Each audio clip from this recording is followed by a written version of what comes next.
बिस्मिल्लाहिर्रहमानिर्रहीम। अस्सलाम वालेकुम नाज़रीन, हाज़िर खिदमत है आपका मेज़बान अब्दुल कुद्दूस। हमेशा की तरह एक एक्सक्लूसिव वीडियो लेकर बड़ी खबर 6 जस्टिस बमुकाबला ISI एक्शन फिल्म सस्पेंस से भरपूर बड़ी ज़ोरदार एक्शन फिल्म पेश होने जा रही है और इसकी अंदर की स्टोरी सबसे पहले लाकर आपके लिए हम पेश कर रहे हैं। और बड़ी खबर कि किस तरीके से इमरान खान की वापसी का फैसला हो गया है और ये उसके हवाले से इब्तदाई पेशबंदी है। बड़ी खबर नाज़रीन आज हम आपके लिए लेकर आए हैं। जो बज़ाहिर नजर आ रहा है ऐसा बिल्कुल नहीं है कि शायद जो ISI के दरमियान या इस्टेब्लिशमेंट के दरमियान और अदलिया के दरमियान कोई महाज आराई हो गई है या ये कि ISI के खिलाफ कोई बहुत बड़ी बगावत हो गई है, जिस तरह के जो मीडिया है ये जाहिर करने की कोशिश कर रहा है। ऐसा बिल्कुल नहीं है। ये वैसी ही एक अटेम्प्ट है जिस तरह की आपको याद होगा कि कमिश्नर रावलपिंडी ने एक प्रेस कॉन्फ्रेंस की थी और पूरे सिस्टम को और आम इंतखाबात को हिलाकर रख दिया था। फिर उसका अंजाम क्या हुआ उसकी वजह भी आज हम आपको बताएंगे। पहले भी हम जिक्र कर चुके हैं लेकिन आज एक बार फिर बताएंगे कि फिर वो अचानक वो जो भूचाल उठा था वो अचानक बैठ क्यों गया, वो क्या मामला था और ये क्या इशू है, ये उससे किस तरीके से मिलता है और अब ये मामला किस तरह मंतकी अंजाम की तरफ जाएगा। और इस बार ये भूचाल अचानक खत्म नहीं होगा, ये जो तूफान उठा है ये अचानक खत्म नहीं होगा। जिस तरह कमिश्नर रावलपिंडी वाला इशू हो गया था, इसे अब मंतकी अंजाम तक पहुंचाया जाएगा। दोनों की नाज़रीन वजह एक ही है और वो वजह है जो पाकिस्तान मुस्लिम लीग नून के और इस्टेब्लिशमेंट के दरमियान जो मामला तय हुए थे। पिछली दफा भी नून लीग ने उन मामला जो तयशुदा मामला से उनसे इनहराफ किया था और जो पाकिस्तान पीपल्स पार्टी को जो आईनी ओहदे और दीगर जो रियायतें देने के हवाले से जो फार्मूला था उसे तस्लीम नहीं कर रही थी। जब वो बहुत ज़्यादा यानी वो मामला तवील हो गया, आपको याद होगा वो मुज़ाकरात रोज़ होते थे लेकिन ये इत्तफाक राय ही नहीं होता था कि वफाक में हुकूमत कौन बनाएगा और किन शराइत पर बनाएगा और आईनी ओहदे कहाँ जाएंगे और सूबों में कौन हुकूमत बनाएगा। तो फिर उस मौका पर कमिश्नर रावलपिंडी को लॉन्च किया गया और उन्होंने एक ऐसी प्रेस कॉन्फ्रेंस कर दी जिससे साफ नजर आने लग गया था कि ये सारा मामला जो आम इंतखाबात का फॉर्म 45 और फॉर्म 47 वाला है ये फिर रिवर्स भी हो सकता है। इसके लिए भी तरीकेकार इस्टेब्लिशमेंट के पास अभी तक मौजूद हैं। जब ये मंजर देखा तो फिर नून लीग क्या कहते हैं समुंदर की झाग की तरह फौरन बैठ गई और फिर कंप्रोमाइज कर लिया और कहा जैसे आप कहते हैं वो कर लेते हैं। तो फिर इस तरीके से आपने देखा कि पीपल्स पार्टी जो मुतालबात लेकर आई थी और ख़ास तौर पर पंजाब में जो गवर्नेंस के हवाले से उसके तहफ़्फ़ुज़ात थे वो भी मान लिए गए और जो आईनी ओहदे थे और जो दीगर शराइत थी वो पीपल्स पार्टी की वो भी तस्लीम करनी गई। और एक रात पहले तक बिलावल भुट्टो जो कह रहे थे कि जनाब मैं नहीं मानूंगा मैं नहीं मानूंगा, जब उनके मुतालबात तस्लीम हो गए तो फिर वो भी मान गए। तो वैसा ही इस वक्त मामला बना हुआ है। लेकिन अब दूसरी बार फाउल प्ले किया है मुस्लिम लीग नून वालों ने और वो फाउल प्ले हुआ है जो उन्होंने जनरल बाजवा और जनरल फैज हमीद पर चढ़ाई की है। ताज़ा तरीन आपको नाज़रीन याद होगा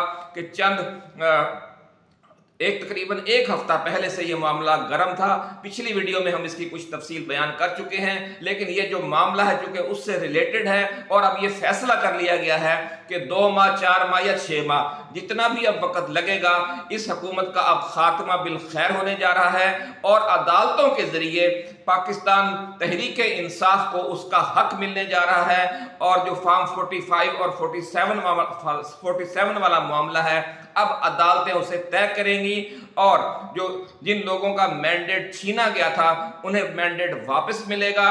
और इस प्रोसेस में 2 हफ्ते लगे 2 माह लगे या 4 माह लगे या 6 माह लगे, मंतकी अंजाम अब यही है कि जो रजीम चेंज हुआ था उसे अब रिवर्स करने का हतमी फैसला कर लिया गया है।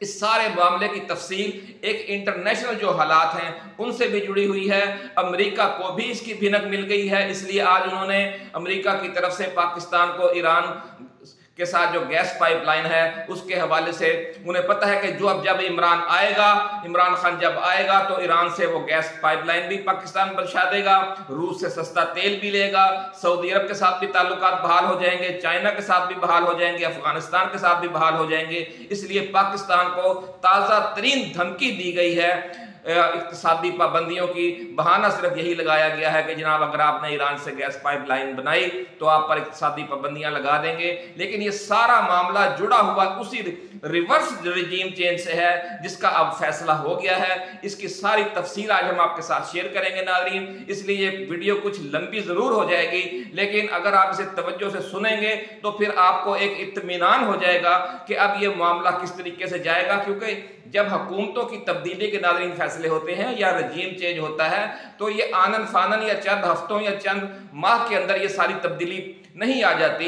इसमें कम से कम 4-6 माह पहले फैसले हो जाते हैं, फिर उन पर बड़े तरीके से अमल दरामद किया जाता है और यूं फील होता है कि जैसा सारा कुछ कानून और आइन के मुताबिक ही डेवलपमेंट्स के जरिए हो रहा है, लेकिन होता वो उस रोड मैप के तहत है जो 6 माह पहले या साल पहले तय कर लिया जाता है। तो इस बार भी ऐसा ही हुआ है कि रोड मैप तय हो गया है। आपने देखा कि कल जब इस्टेब्लिशमेंट के खिलाफ बातें कर रही थी मोहतरमा बुशरा बीबी, तो इमरान खान ने बेसाख्ता तौर पर उन्हें रोका, लेकिन उन्हें चूंकि इस मामले की तफसील का नहीं पता था कि सारी गालबात हो गई है, अब हमें वो मामला पिछले भूल जाने हैं और एक नई शुरुआत करनी है।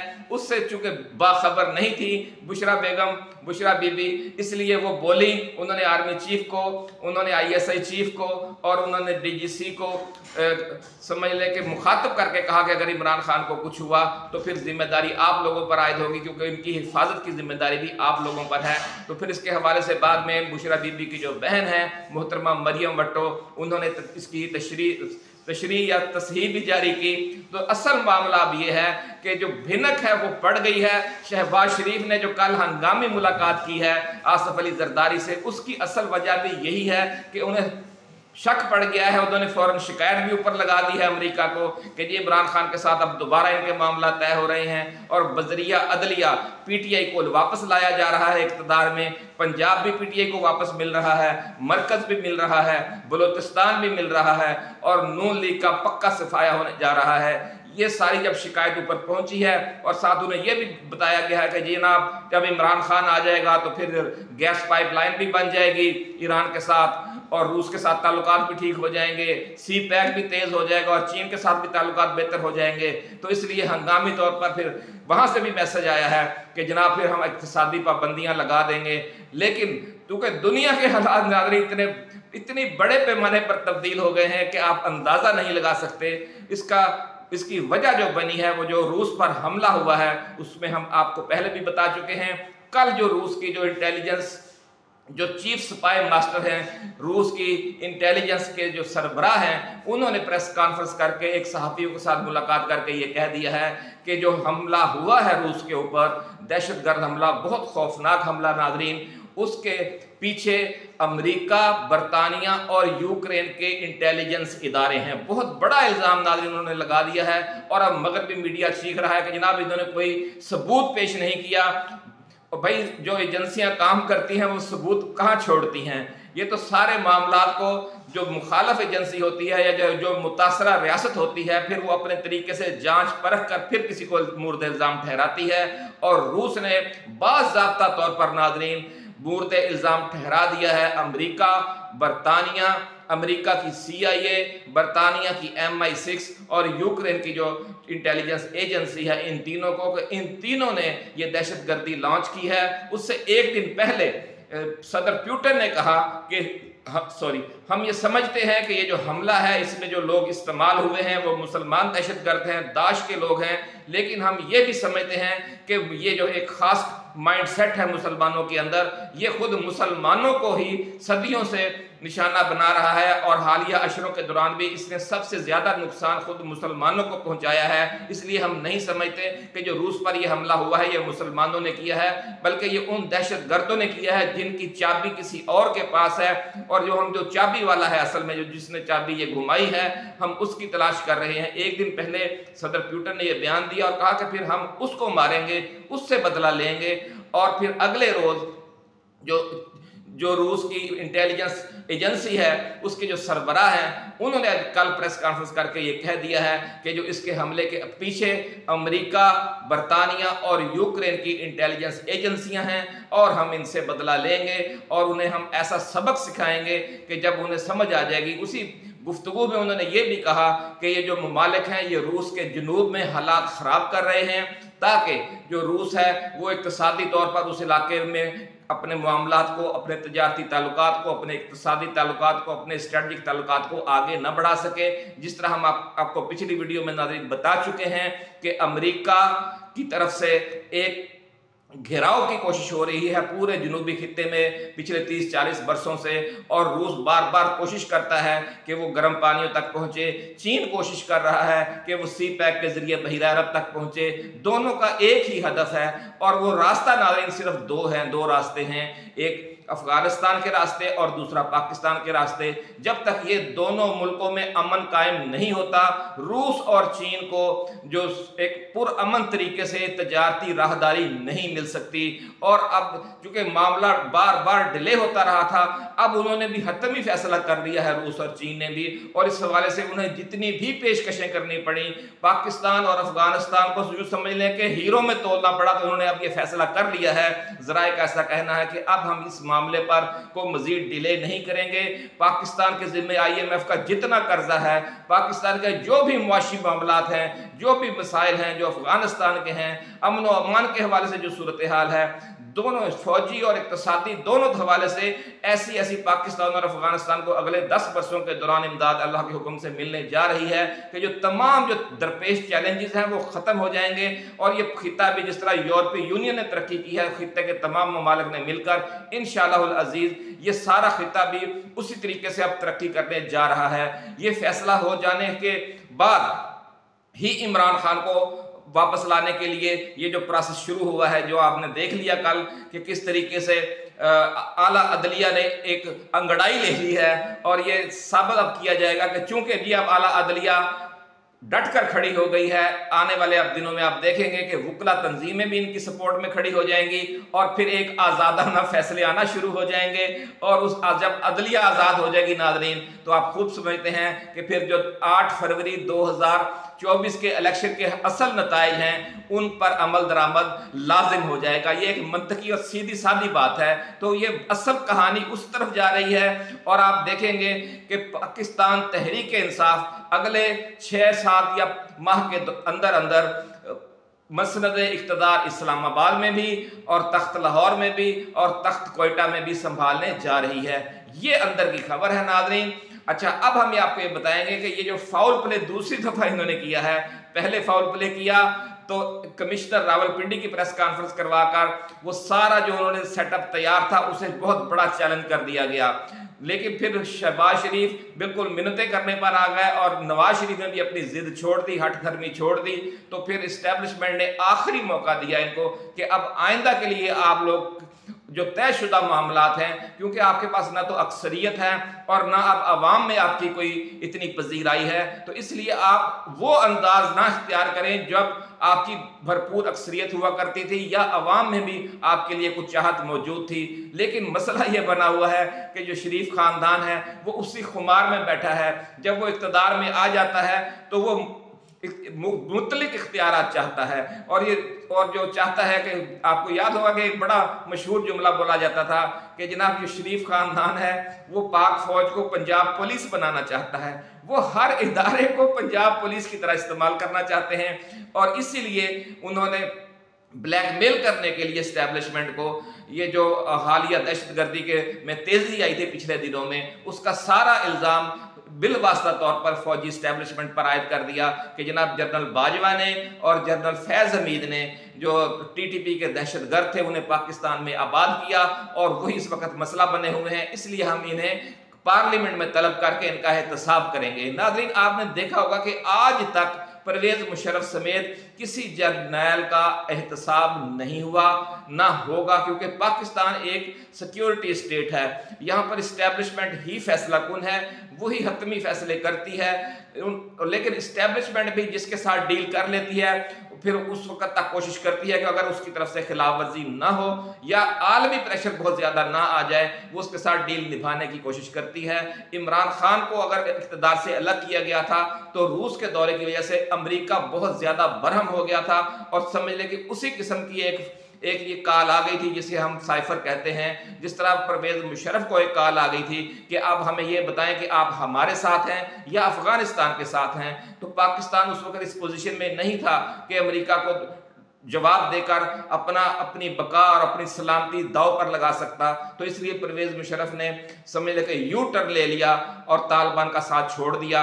और आपने देखा कि फिर जो वाक़यात हुए अफगानिस्तान में 20 साल तक तालिबान लड़ते रहे, उनकी साबित कदमी की वजह से अमेरिका को वापस जाना पड़ गया। तो इसी तरह जब इमरान खान चीन की तरफ, सऊदी अरब की तरफ, ईरान की तरफ और तुर्की की तरफ और रूस की तरफ उनका झुकाव वाज़े हो गया, तो फिर वही समझ ले कि बहुत गम और गुस्सा अमेरिका की तरफ से हुआ और समझ ले कि एक आखिरी धमकी दे दी गई कि आप बताएं कि आप हमारे साथ हैं या रूस के साथ हैं। तो उस वक्त फिर पाक फौज इस पोजीशन में नहीं थी, ना इतने सख्त जवाबी इकदाम की तैयारी थी और ना ही उस वक्त रूस और चीन इस लेवल तक फैसला कुन मरहले तक पहुंचे हुए थे कि वो इस हवाले से पाकिस्तान को इतनी ज़्यादा सपोर्ट दे देते और अफगानिस्तान को इतनी ज़्यादा सपोर्ट दे देते कि फिर पाकिस्तान और अफगानिस्तान डट कर खड़े हो जाते। उधर भी कुछ गोमगो था, इसलिए पाकिस्तान ने भी ये रिस्क लेना मुनासिब नहीं समझा और फिर इमरान खान की हुकूमत बड़े तरीके से ख़त्म कर दी गई और ये सारा सिलसिला आगे चला।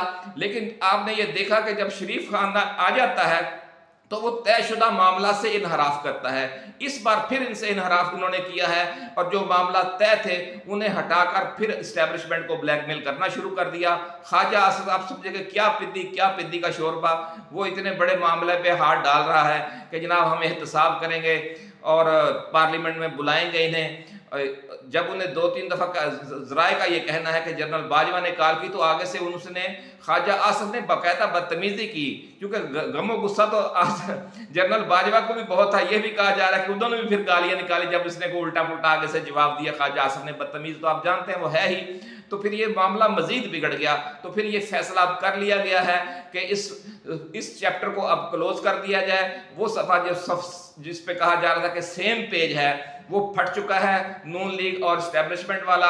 अब ये तय कर लिया गया है कि अब इन्हें दोबारा माफ़ी नहीं दी जाएगी और ये फैसला कर लिया गया है कि अदालतों के ज़रिए इस सारे मामले को आगे बढ़ाया जाएगा।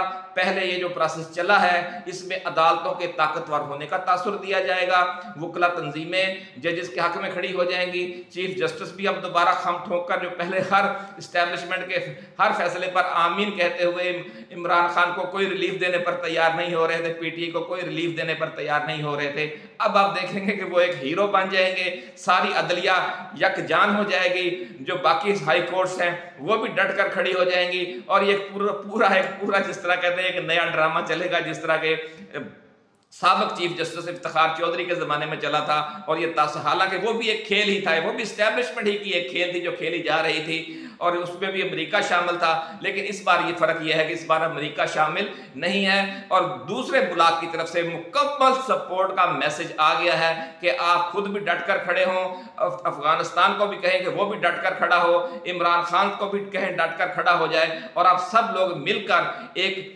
समझ लें कि एक यकजान दो कालब होकर पाकिस्तान और अफगानिस्तान इस दुनिया में अपना वजूद बनाएं, अपने आप को आगे लेकर आएं और इक्तिसादी खुशहाली भी हासिल करें और अमन व अमान के हवाले से भी जो हकीकी समरात हैं अमन के और अमान के और खुशहाली के वो हासिल करें। इस हवाले से नाज़रीन जो ताज़ा तरीन सूरत हाल है वो अब यही है कि चूँकि रूस और चीन बिल्कुल ज़िच आ चुके हैं, इस वक्त ये सूरत हाल बनी हुई है नाज़रीन के जो बर्मा बहुत पुराना इत्तेहादी है रूस का, उसको भी अमेरिका और भारत ने अपने नरगे में ले लिया है और बर्मा की जो हुकूमत है म्यांमार जिसे कहते हैं, वो चीन के साथ उसके अच्छे ताल्लुकात थे, रूस के साथ तो बहुत ही गहरे करीबी ताल्लुकात थे, लेकिन बर्मा अब बड़ी तेज़ी के साथ अमेरिका और भारत की झोली में गिरता जा रहा है। अब इस पूरे खित्ते में वियतनाम से लेकर ऊपर तक कोई ऐसा मुल्क नहीं बचा कि जिसके साथ सिर्फ एक कंबोडिया आखिरी रह गया है।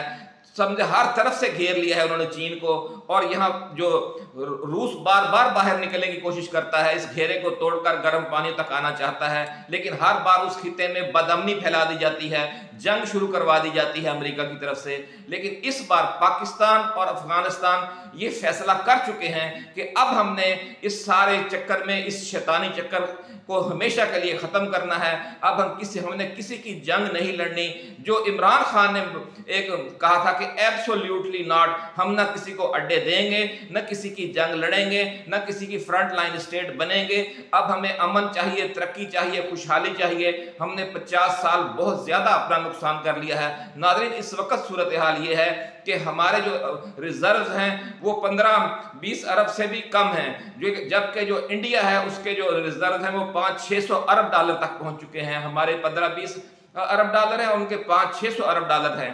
और ये जो आपको याद होगा कि जब अमेरिका और इसकी सुलह हुई है कारगिल जंग के बाद, पाकिस्तान की कीमत पर पाकिस्तान को बेचा गया। यानी सारी जंगें नाज़रीन पाकिस्तान ने अमेरिका के साथ मिलकर जीती और अमेरिका को दुनिया की इकलौती सुपर पावर बनाया, रूस के खिलाफ जो जंग हुई थी। लेकिन जब अमेरिका इकलौती सुपर पावर बन गया और उसके सम्राट समेटने का वक्त आया, तो फिर जो भारत है वो जंप मारकर अमेरिका की गोद में बैठ गया और सारे सम्राट पिछले 20-30 सालों में भारत ने समेटे हैं और पाकिस्तान ने सिर्फ कुर्बानियां ही दी हैं।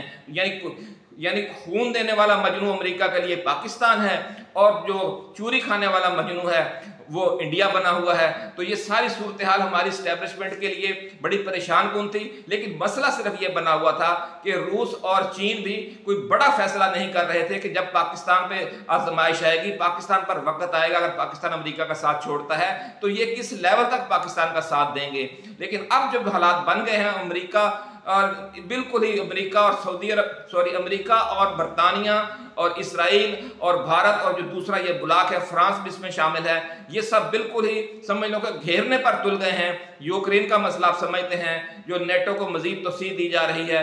रूस भी अपने बिल्कुल यूं कहेगा उसके जब गले तक हाथ पहुंच गया है और चीन भी बिल्कुल घेराव में आ गया है। तो अब उन्होंने ये फैसला कर लिया है कि हमें पाकिस्तान और अफगानिस्तान पर भले अरबों खरबों डॉलर की इन्वेस्टमेंट करना पड़े, इनके तहफ़्फ़ुज़ के लिए हमें दुनिया को एटमी जंग की धमकी देनी पड़े, तो हम उस लेवल तक जाएंगे। तो आप देखेंगे कि जब इमरान खान आ जाएगा तो इंशाअल्लाह अज़ीज़ पाकिस्तान, चीन, रूस, अफगानिस्तान, तुर्कमानिस्तान, उज़्बेकिस्तान, ताजिकिस्तान, तुर्की और ये जो हमारे अपना मशरिक़ वुस्ता के इस्लामी ममालिक हैं, इराक है, शाम है और इसके बाद सऊदी अरब है, कतर है, मुत्तहिदा अरब अमारात है, ये पूरा एक खिता एक स्ट्रेटजिक ब्लॉक भी बनेगा। और जिस तरह यूरोपीय यूनियन है ये इक़्तिसादी ब्लॉक भी बनेगा इनका। यानी एक समझ लेंगे जिस तरह नेटो की एक मुश्तरका अफवाज है, इसी तरह इनका एक स्ट्रेटजिक मुआहिदा भी होगा इंशाअल्लाह अज़ीज़। और ये सारे मामला आपको अगले चंद बरसों के दौरान होते हुए नजर आएंगे। और ये नाज़रीन सारी वही दास्तान है जो बाबा जी दाता दरबार वाले अपनी पेशगोइयों में आपको पिछले कई बरसों से बार बार बताते चले आ रहे हैं। और अब वो मंजर अल्लाह के फजल करम से वाज़े हो गया है। आपको नाज़रीन बाबा जी की पेशगोइयाँ याद होंगी कि उन्होंने फरमाया था कि अचानक ही कुछ ऐसा वाक़यात होंगे कि फिर इमरान खान नागुज़ीर हो जाएगा और वापस उसे इक़्तिदार में लाया जाएगा। दूसरी बात जो बाबा जी कहा करते थे वो आपको याद होगा कि इमरान खान को जिस तरह बैरूनी दबाव या बैरूनी असर और रसूख के जरिए निकाला गया था, इमरान खान की वापसी का रास्ता भी ऐसा ही होगा कि फिर बैरूनी दबाव या बैरूनी असर और रसूख ही आएगा और इमरान खान को वापस लाया जाएगा। तो आप देखते हैं कि जो पहले जो असर रसूख था वो अमेरिका की तरफ से आया कि इमरान खान को निकालो वरना हम समझेंगे कि आप हमारे दुश्मन हैं। और अब जो असर रसूख है या दोस्ताना दबाव है वो रूस की तरफ से आया है, चीन की तरफ से आया है, ईरान और सऊदी अरब की तरफ से आया है। तो इस दोस्ताना दबाव को तो हम खुशामदेद कहते हैं कि ये हमारे लिए एक स्ट्रेटजिक फैसला है। वो टेक्टिकल इशू था जो अमेरिका हमें वक्ती तौर पर इस्तेमाल करता है और बाद में मक्खन से बाल की तरह निकाल कर फेंक देता है। जबकि इन ममालिक के साथ चूँकि ये हमारे हमसाए भी हैं, ये कहा जा सकता है कि ये कहा जाता है हमेशा कि आप अपने दोस्त बदल सकते हैं लेकिन अपने हमसाए नहीं बदल सकते। तो चीन पाकिस्तान का हमसाया है और पाकिस्तान चीन का हमसाया है और एक आखिरी दरवाज़ा बचा हुआ है चीन का दुनिया के साथ, तजारत बढ़ाने के लिए और एक सांस लेने के लिए, इक्तिसादी सांस लेने के लिए भी आप कह सकते हैं। और रूस की तो आपको पता ही है कि पूरी एक सदी पुरानी ख्वाहिश है कि वो ये रास्ते चाहता है कि उसे यहाँ से अपने जो बहुत अरबों खरबों डॉलर के नाज़रीन रूस में मादनियाती वसाइल हैं, गंदम वहाँ पे बेपना है। अब ये स्ट्रेटजिक जब ब्लॉक बन जाएगा तो इंशाअल्लाह अज़ीज़ पाकिस्तान में ये जो गंदम की किल्लत है, जो डीजल पेट्रोल और बाकी चीज़ों की महंगाई है, जो बिजली महंगी है, ये बड़ी तेज़ी से कीमतें नीचे आएंगी और इंशाअल्लाह अज़ीज़ जो हमारे गरीब अवाम है, जो लोअर मिडिल क्लास है, वो ऊपर उठेगी। जिस तरह इमरान खान ने कहा था कि हम चीन से सीखेंगे और पाकिस्तान को ऊपर उठाएंगे। नाज़रीन दुआ करें, हम भी दुआ गो हैं कि अल्लाह ताला वो वक़्त जल्द लेकर आए और ये जो प्रोसेस शुरू हुआ है ये अदालतों के ज़रिए अगले चंद माह, 6 माह, 4 माह के दौरान पाया तकमील तक पहुँचे। नाज़रीन इस हवाले से जो मज़ीद डेवलपमेंट्स होंगी वो आपके साथ हम शेयर करते रहेंगे। आप इस चैनल को सब्सक्राइब करके बेल आइकन ज़रूर दबा दें ताकि ऐसी ही एक्सक्लूसिव वीडियोज़ आपको बर वक्त मिलती रहें। इजाज़त दीजिए, अल्लाह हाफिज़। पाकिस्तान जिंदाबाद।